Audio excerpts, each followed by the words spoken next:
আমন্ত্রণে জামাত ইসলামীর 5 সদস্যের প্রতিনিধি দল আমরা আজকে এই মত বিনিময় সভায় যোগ দিয়েছিলাম।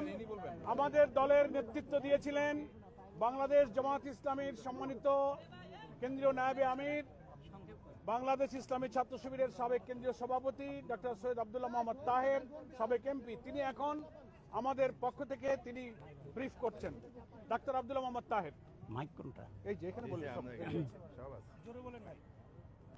সম্মানিত সাংবাদিক বৃন্দ, আসসালামু আলাইকুম ওয়া রাহমাতুল্লাহি ওয়া বারাকাতুহু।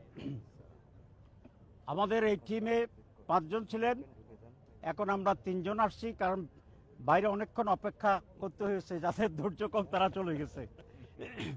আমার ভাইয়ে যিনি আছেন আমাদের দলের মাননীয় সেক্রেটারি জেনারেল এবং সাবেক এমপি মিয়া গোলাম পরোয়ার অধ্যাপক, এবং আমার ডানি যিনি আছেন তিনি একজন সাবেক এমপি, আমাদের দলের অ্যাসিস্ট্যান্ট সেক্রেটারি জেনারেল জনাব হামিদুর রহমান আজাদ, আর আমার নাম তো আপনারা ইতিমধ্যে শুনেছেন।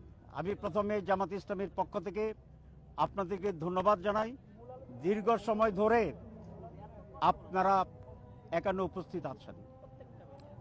আজকে আপনারা ইতিমধ্যে জেনেছেন যে প্রধান উপদেষ্টা এবং রিফর্ম কমিশনের নতুনভাবে যারা সদস্য ছিলেন তাদের সাথে বৈঠক হয়েছে।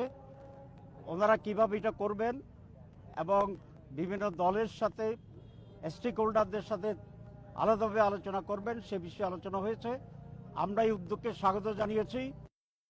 সকল পজিটিভ সিদ্ধান্তে জামাত ইসলামী সমর্থন জানাবে, আমরা এটা ঘোষণা করেছি এবং আমরা এটা বলেছি যে এই সংস্কার কমিশনের চূড়ান্ত সিদ্ধান্তগুলো পৌঁছার পরে যথাশীঘ্র সম্ভব যাতে নির্বাচন অনুষ্ঠিত হয় সেই প্রস্তুতি গ্রহণ করার জন্যে। আজকে মূলত এটা ছিল জিস্ট অফ দি ডিসকাশন, আর ডিটেলসটা ওনারা আমাদেরকে বই দিবেন, সেটা পর্যালোচনা করে আমরা জামাত ইসলামী এবং ওই যে টিম আছে সরকারের তার সাথে আলাদা বৈঠক হবে, মত বিনিময় হবে এবং সেখানেই আমরা আমাদের মূল সিদ্ধান্ত এবং আলোচনা জানাবো। এটাই আজকের মূল প্রতিপাদ্য বিষয়। আপনাদের সবাইকে ধন্যবাদ। আসসালামু আলাইকুম ওয়া রাহমাতুল্লাহ। নির্বাচন নিয়ে আপনারা কোনো প্রস্তাবনা দিচ্ছেন যে কোন নির্বাচনটা আগে? আমরা বলেছি যে সংস্কার প্রয়োজন, এই জন্য সংস্কারটার উপরে আমরা ঐকমত্য হই, তারপরে যথাশীঘ্র সম্ভব নির্বাচন অনুষ্ঠিত হবে। প্রধান উপদেষ্টা তো বলছেন আমরা সেটা দেখছি how it goes. Thank you very much. Thank you.